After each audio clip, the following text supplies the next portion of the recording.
E a Associação de Familiares e Vítimas do 8 de janeiro, a ASFAV, apresentou uma denúncia formal na Comissão Interamericana de Direitos Humanos em Miami contra o Supremo Tribunal Federal.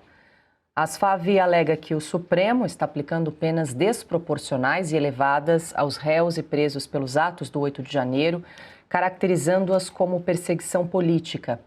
A presidente da ASFAV, Gabriela Ritter, emocionou-se ao relatar o impacto pessoal, mencionando a necessidade de viver em outro país. A organização solicita a intervenção urgente da OEA, da Comissão Interamericana de Direitos Humanos e também do governo dos Estados Unidos. A gente acompanha um trecho do discurso da Gabriela. Buenos días a todos. Mi nombre es Gabriela Ritter. Junto a los abogados Ezequiel Silveira y Carolina Siebra, represento la Asociación de los Familiares y Víctimas de 8 de enero. Soy refugiada de la dictadura brasileña y vivo en los Estados Unidos. Quizá nunca vuelva a ver mi padre, también obligado al exilio en otro país. Así como mi familia, más de 2.000 familias brasileñas inocentes están siendo perseguidas por el juez Alejandro de Moraes. En alianza con el gobierno del presidente Lula, únicamente por tener opiniones políticas divergentes del régimen instalado en Brasil. Hoy existen miles de brasileños condenados apenas hasta 17 años de prisión, sin haber cometido ningún delito, bajo la falsa acusación de intento de golpe de Estado, y cientos de ellos siguen en prisiones, bajo vigilancia electrónica y en arresto domiciliario, como el expresidente Jair Bolsonaro, sentenciado a 27 anos de prisão.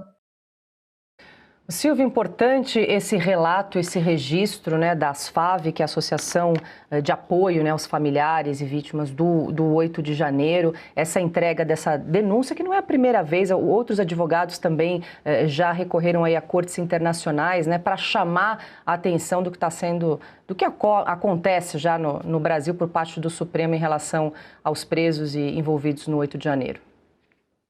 E aí acho que você vai ao ponto, chamar a atenção internacional, chamar a atenção cada vez mais para aquilo que foi feito no Brasil. Com base num golpe impossível, muitas mães, pais, avós estão com a vida parada, com os ponteiros do relógio parado há muito tempo, há anos. Alguns atrás das grades, atrás de um muro de concreto, outros presos à tornozeleira, e não só a humilhação, mas a limitação da vida imposta, repito, por um crime impossível. Então, Paula, a gente aqui, desde o dia 9 de janeiro, com muito cuidado, porque jamais defendemos a depredação de prédios públicos, nós sempre sustentamos que essas pessoas haviam sido, caíram numa cilada, numa emboscada, e seriam vítimas de uma armação política, de uma farsa. Nunca houve um golpe de Estado. E as condenações que aconteceram na sequência, os crimes somados com bis in idem, com sobreposição de crimes, correlatos, com cerceamento de defesa, com o ordenamento jurídico tratado a pontapés. Acho que está tudo muito claro para a nossa sociedade. Mas eu até recomendo, e aí eu vou pegar só por esse ponto de forma breve, recomendo para quem quiser, a Carolina Siebra, que está ali ao lado da Gabriela nessa imagem, ela veio ao Arena Oeste em outubro. E ela, ali por 1h30, durante a entrevista com a banca de entrevistadores, trouxe relatos que cortam o coração. Para quem ainda tem compaixão, para quem não age com... acho que compaixão é a palavra, é impossível não ficar com um nó na garganta com os relatos que ela traz, de pessoas que estão com a vida completamente paradas, há casos de pessoas que estão vivendo com a ajuda de vizinhos, porque não tem dinheiro, porque perderam tudo, eram pessoas pobres, humildes, que simplesmente foram para aquela tarde que terminou de um jeito que ninguém gostaria, com uma Bíblia, com uma bandeira, alguns levaram as crianças, filhos, netos, cachorro, tinha pipoqueiro, tinha o vendedor de algodão doce, a gente assistiu tudo o que aconteceu. Eles correram para dentro dos prédios públicos porque as bombas começaram a explodir, houve um corre-corre, um tumulto, alguns vândalos se infiltraram e quebraram tudo e todo mundo pagou um preço alto demais. O Brasil precisa virar essa página. o único caminho possível dentro da nossa democracia constitucional que eles acreditavam. Não à toa, eles foram para lá porque acreditavam no direito de reunião, o direito constitucional de reunião, de gritar fora Lula, de protestar contra o triunfo da indecência na eleição. Como você pode protestar? Podia protestar contra qualquer presidente da República. Mas o único caminho é a anistia. A anistia é que a Câmara não vota, mesmo tendo maioria, mesmo tendo a urgência regimental consolidada, mas alguém não coloca ela para votar. Pois é, Ana, o Silvio lembrou do Arena, né, da participação da advogada da Asfavia, a Carolina Siebra. Tem também o nosso documentário da Revista Oeste, Anistia, Histórias Não Contadas, dirigida pela Marina Helena, também traz histórias e relatos emocionantes também desses injustiçados, né, pelo 8 de janeiro. E o Silvio tocou no ponto da anistia. Essa semana, Hugo Mota, presidente da Câmara, concedeu uma entrevista, disse que deve retomar o tema na semana que vem, mas falou em PL da dosimetria.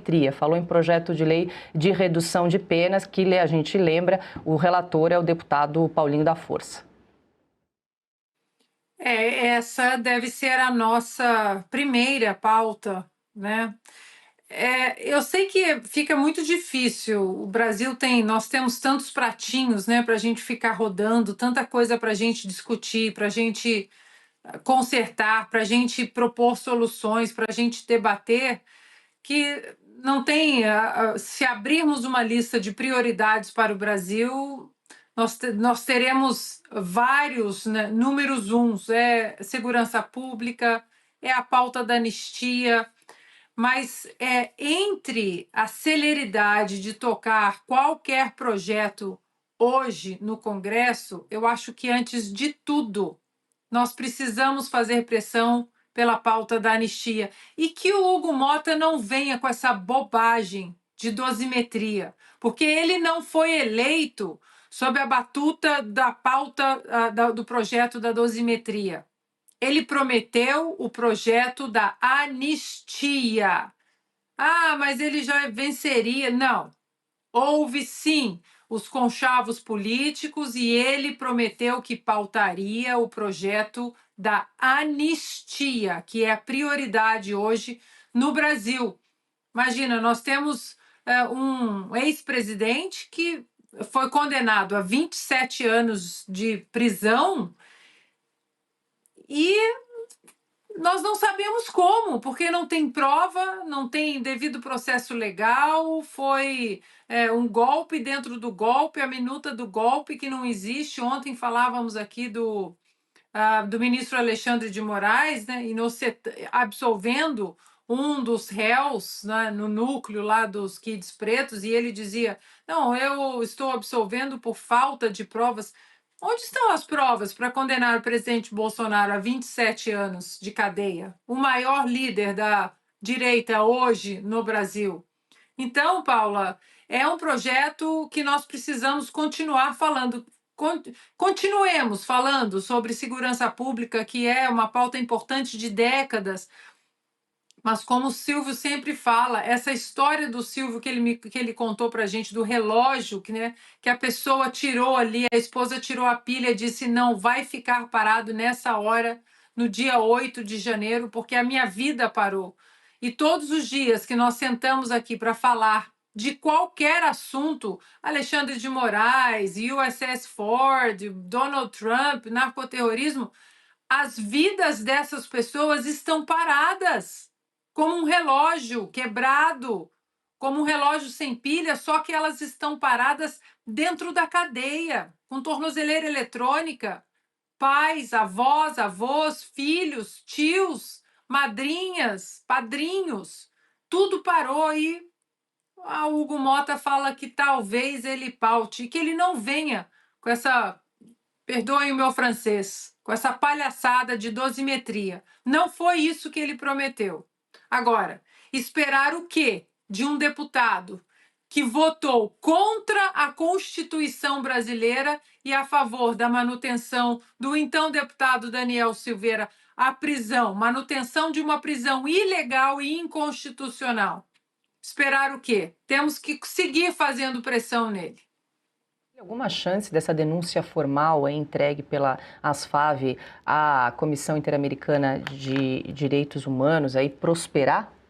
Muito difícil, né?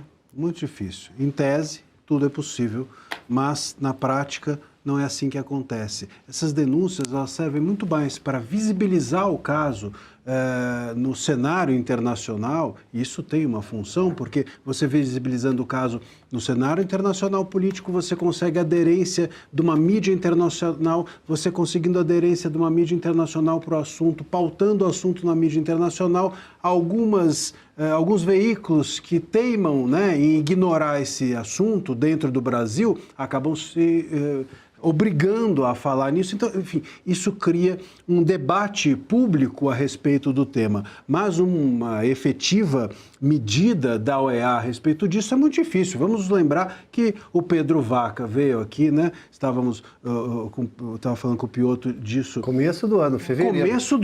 Começo do ano e fez o que até agora? O Pedro Vaca não fez absolutamente nada, não apresentou nada de efetivo e não vai apresentar. É claro que a visita dele já foi a totalidade do que ele fez. O Pedro Vaca foi pro brejo, como a gente talvez possa dizer. Mas o ponto aqui que me chama a atenção olha em que momento que nós estamos. O Silvio levantou bem a questão do direito de reunião. O direito de reunião, parece que a gente esqueceu, né, de que ele foi totalmente violentado durante a avaliação do Judiciário brasileiro a respeito do 8 de janeiro. Aquelas pessoas tinham o direito de estar ali, né? Claro, enfim, depredar, etc., mas que, enfim, pagassem pela depredação de quem fez, porque não foram todos também que o fizeram. Mas nós, depois do 8 de janeiro, tivemos, inclusive, o ministro Gilmar Mendes defendendo que o direito de reunião deveria sofrer restrições dentro do país. Nós tivemos, não faz muito tempo, ainda esse ano, o ministro Moraes fechando a Praça dos Três Poderes e entendendo que isso é totalmente constitucional. Me lembro de participar à época de um debate em que a pergunta, os debatedores estavam diante da seguinte questão: e aí, um ministro pode ou não fechar uma praça? Quer dizer, como se a praça não fosse obviamente pública e, portanto, não poderia ser fechada. Outro absurdo que, enfim, a gente vai se perdendo nos absurdos do dia a dia, outro absurdo é qual a diferença dessa denúncia que faz a ASFAV do que está fazendo o Eduardo Bolsonaro lá fora. O Eduardo Bolsonaro foi exatamente denunciar violações a direitos humanos, assim como fizemos todos os advogados e jornalistas que estiveram, inclusive, com o Pedro Vaca. Eu estive, inclusive, com ele quando ele veio ao Brasil e denunciamos.